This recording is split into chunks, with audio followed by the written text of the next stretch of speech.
ఈరోజు మనం భారతదేశ ఆర్థిక చరిత్రనే మార్చేసిన ఒక అతిపెద్ద కుంభకోణం గురించి మాట్లాడుకోబోతున్నాం. ఈ కథ మొత్తం ఒకే ఒక్క వ్యక్తి చుట్టూ తిరుగుతుంది. అతని పేరే హర్షద్ మెహతా. ఒక సాధారణ మధ్యతరగతి వ్యక్తి స్టాక్ మార్కెట్కి బిగ్ బుల్గా ఎలా మారాడు?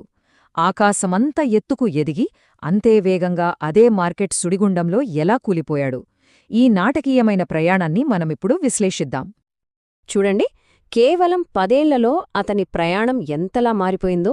1980లో స్టాక్ మార్కెట్లో ఒక మామూలు జాబర్గా మొదలై సరిగ్గా 1992 వచ్చేసరికి దేశాన్ని కుదిపేసిన అతి పెద్ద స్కామ్కి కేంద్ర బిందుగా నిల్చాడు. సరే, ఇంతకీ ఈ కథ ఎక్కడ మొదలైంది? హర్షద్ మెహతా అనే వ్యక్తి ఒక సాధారణ జీవితం నుంచి స్టాక్ మార్కెట్లోకి ఎలా అడుగుపెట్టాడు? ఆ మొదటి అడుగుల గురించి ఇప్పుడు చూద్దాం. పెద్ద పెద్ద కలలు కంటూ ముంబైకి వచ్చాడు హర్షద్. కాని ఇక్కడ జీవితమంత తేలిగ్గా ఏం లేదు. ప్లాస్టిక్ స్క్రాప్ అమ్మాడు, సిమెంట్ అమ్మాడు, ఇలా చిన్న చిన్న పనులు ఎన్నో చేశాడు.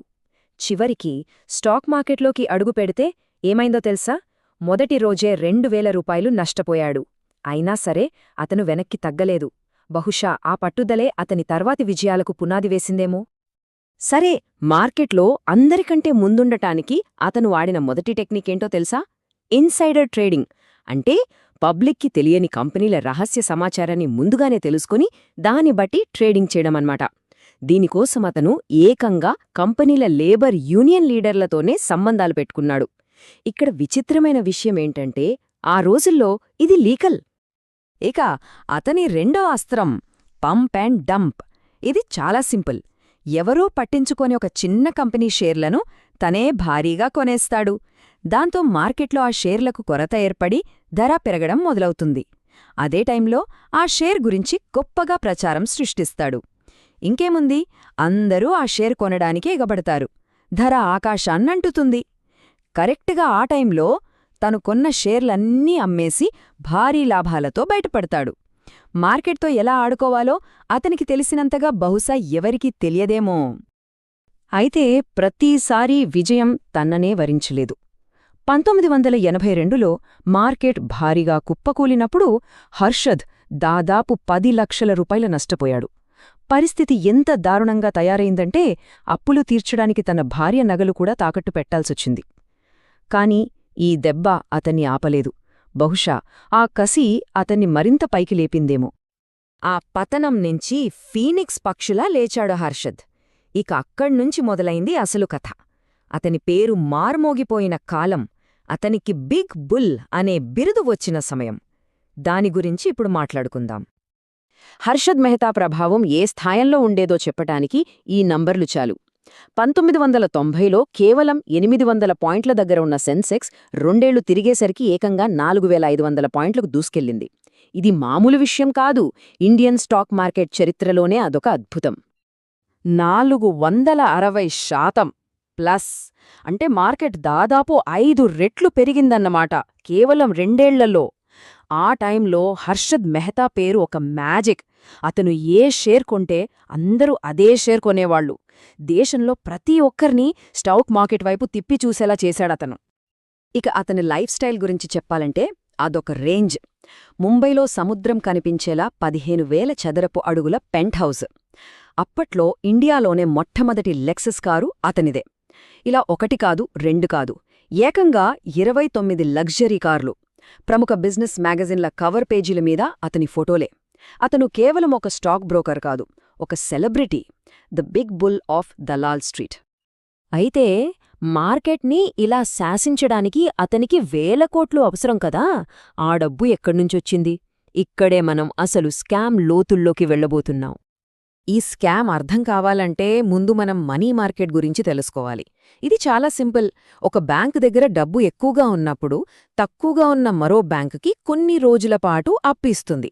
దీనివల్ల అప్పిచ్చిన బ్యాంకుకి వడ్డీ వస్తుంది, తీసుకున్న బ్యాంకు అవసరం తీరుతుంది. అంతే.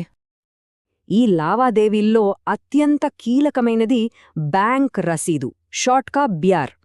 మేము మీ దగ్గర అప్పు తీసుకున్నాం, దానికి హామీగా మా దగ్గర ప్రభుత్వ సెక్యూరిటీలున్నాయి, త్వరలో ఇస్తాం అని చెప్పే ఒక ప్రామిస్ నోట్ లాంటిదన్నమాట. గుర్తుపెట్టుకోండి, ఈ చిన్న కాగితమే హర్షద్ మెహతా స్కామ్కి ఆయుధంగా మారింది. ఇక్కడే ఉంది అసలు మ్యాజిక్. మామూలుగా అయితే ఒక బ్యాంక్ డబ్బు ఇచ్చాక రెండో బ్యాంకు దానికి సంబంధించిన సెక్యూరిటీస్ ఉన్నాయని చెప్పి ఒరిజినల్ బిఆర్ ఇస్తుంది. కానీ హర్షద్ ఏం చేశాడంటే కొన్ని చిన్న బ్యాంకుల అధికారులకు లంచాలిచ్చి అసలు వాళ్ళ దగ్గర ఎలాంటి సెక్యూరిటీలు లేకపోయినా ఫేక్ బిఆర్లను సృష్టించేవాడు. ఆ ఫేక్ బిఆర్లను చూపించి పెద్ద బ్యాంకుల నుంచి వేల కోట్లు తీసుకుని ఆ డబ్బుని నేరుగా స్టాక్ మార్కెట్లోకి పంపించేవాడు. సిస్టంలోని లూప్ హోల్ని పర్ఫెక్ట్గా వాడుకున్నాడు. ఇలా కట్టిన సామ్రాజ్యం ఒక పేకమేడ లాంటిది, ఎప్పుడైనా కూలిపోవచ్చు. మరి హర్షద్ మెహతా సామ్రాజ్యం ఎలా కూలింది, ఆ స్కామ్ ఎలా బయటపడిందో ఇప్పుడు చూద్దాం. అంతా ఒక్క ఆర్టికల్తో మొదలైంది.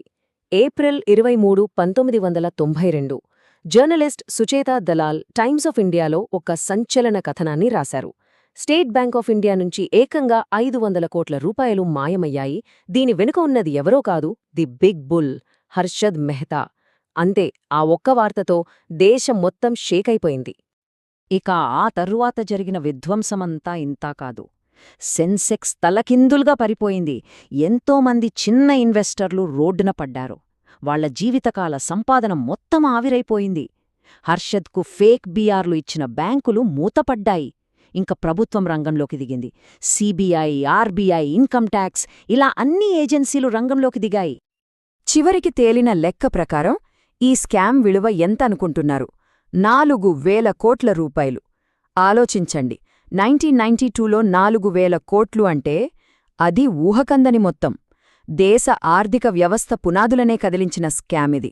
బ్యాంకింగ్ సిస్టమ్ మీద జనాలకి నమ్మకం పోయేలా చేసింది. మరి ఇంత చేసిన హర్షద్ మెహతాని మనం ఎలా చూడాలి?